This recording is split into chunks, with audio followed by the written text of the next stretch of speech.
alliance.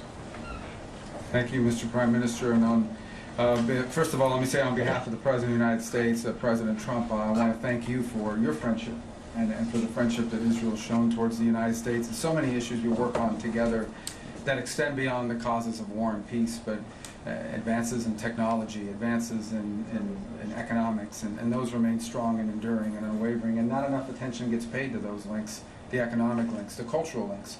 We're here today, by the way, later this evening to inaugurate and to open to the world perhaps one of the most important archaeological sites in the planet, and one that has deep meaning to so many people in the United States as well, in the Pilgrim's Road over at the City of David. And so it's an honor to be here and be a part of that.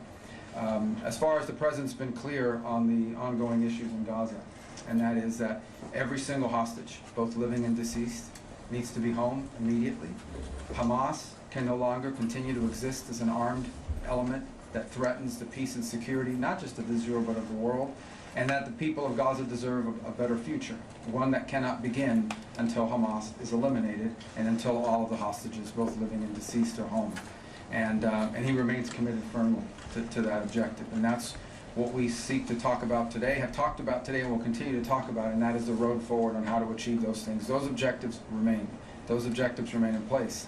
Beyond that, obviously, we cooperated and were involved together just a few weeks ago on the issue of Iran and Iran's desire to possess not just nuclear weapons, but short and mid-range missiles with the capability of threatening our presence here in this hemisphere, in this region, and of course the safety and security of the Jewish state.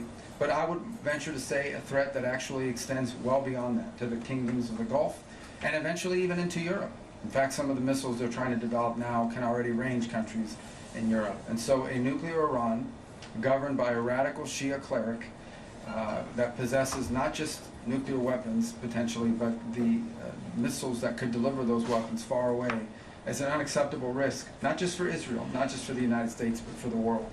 And that is that's why the President continues with our campaign of maximum pressure. There will continue to be maximum economic pressure on Iran until they change course.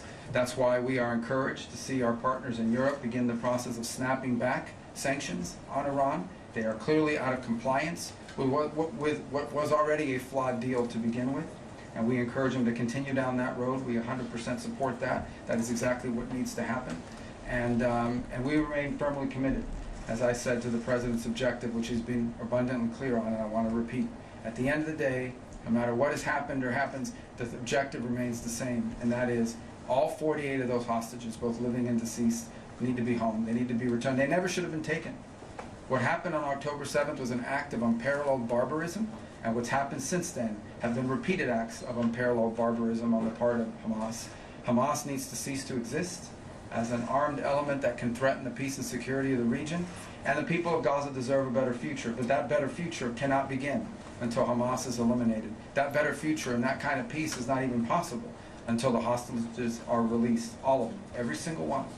And so that's what we continue to be focused on. That's what the President wants to see happen, and that's what you can count on our unwavering support and commitment to see come to fruition. Thank you. Thank you very much.